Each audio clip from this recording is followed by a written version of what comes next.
নমস্কার, আশা করি সকলে ভালো আছেন। আমার চ্যানেল সুনন্দিতার রান্নাঘরে সকলকে স্বাগত। গরমে কম তেল মশলায় পাতলা মাছের ঝোল খেতে প্রতিদিন সকলের ভালো লাগে না, বিশেষ করে বাড়ির ছোটদের। তাই আমি আজ আলু দিয়ে কাতলা মাছের একটা ঝোলের রেসিপি আপনার সঙ্গে শেয়ার করব, যেটা বাড়ির ছোট বড় সকলেই খুব তৃপ্তি করে খাবে। আপনি যদি আমার চ্যানেলে নতুন বন্ধু হন, তাহলে চ্যানেলটা সাবস্ক্রাইব করে পাশের বেল বাটনটা ক্লিক করে দেওয়ার অনুরোধ রইল, যাতে আমি নতুন রেসিপি আপলোড করলে আপনার কাছে নোটিফিকেশান পৌঁছে যায়। রেসিপিটা সম্পূর্ণ দেখার অনুরোধ রইল। এখানে আমি 6 পিস কাতলা মাছ ধুয়ে পরিষ্কার করে নিয়েছি। তারপরের মধ্যে 1/2 টিস্পুন লবণ আর 1/4 টিস্পুন হলুদ গুঁড়ো মাখিয়ে মাছগুলোকে ম্যারিনেট করে 15 মিনিট আমি রেখে দিয়েছি।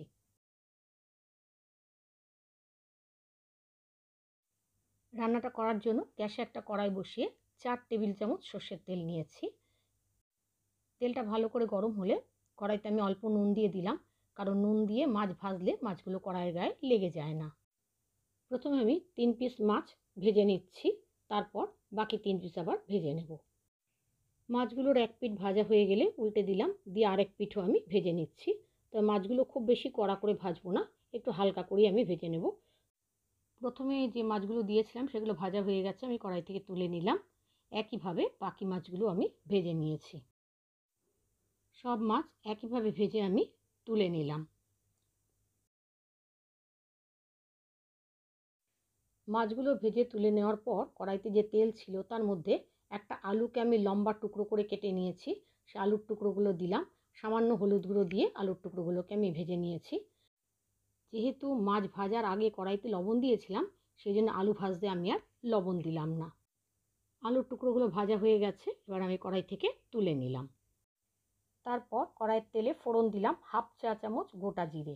জিরাটাকে আমি একটু হালকা ভেজে নিয়েছি। তারপর একটা বড় পেঁয়াজ আমি কুচিয়ে রেখেছিলাম, সেই পেঁয়াজ কুচিটা কড়াইয়ের তেলের মধ্যে দিয়ে দিলাম। এবার পেঁয়াজটাকে আমি একটু ভালোভাবে ভেজে নিচ্ছি, গ্যাসের আঁচটাকে মিডিয়ামে করে। 2 মিনিট পেঁয়াজটাকে আমি ভেজে নিয়েছি। তারপর গ্যাসের আঁচটাকে লোতে করে কিছু মশলা দিচ্ছি। দিলাম 1 চা চামচ আদা বাটা, 1 চা চামচ জিরে গুঁড়ো, 1/2 চা চামচ ধনে গুঁড়ো, 1/2 চা চামচ কাশ্মীরি লঙ্কার গুঁড়ো। ঝালের জন্য দিলাম 1/2 চা চামচ লঙ্কা বাটা, ঝালটা আপনারা স্বাদ অনুযায়ী দেবেন। আর দিয়েছি আন্দাজ মতো লবণ আর 1/4 চা চামচ হলুদ গুঁড়ো। লবণটা কিন্তু বুঝে দিতে হবে, কারণ মাছ ভাজার আগে কড়াইয়ের তেলে লবণ দেওয়া ছিল, আর মাছ ম্যারিনেশনেও কিন্তু লবণ দেওয়া ছিল। এবার অল্প জল দিয়ে মশলাটাকে আমি একটু কষিয়ে নিচ্ছি।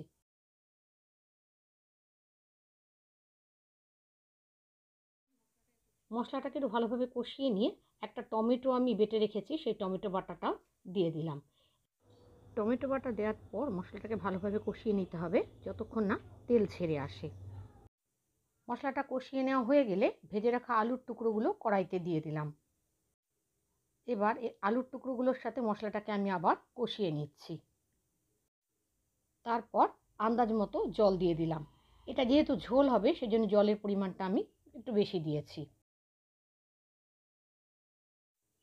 ঝোলটা যখন ফুটে উঠেছে, তখন ভেজে রাখা কাতলা মাছের টুকরোগুলো কড়াইতে দিয়ে দিলাম।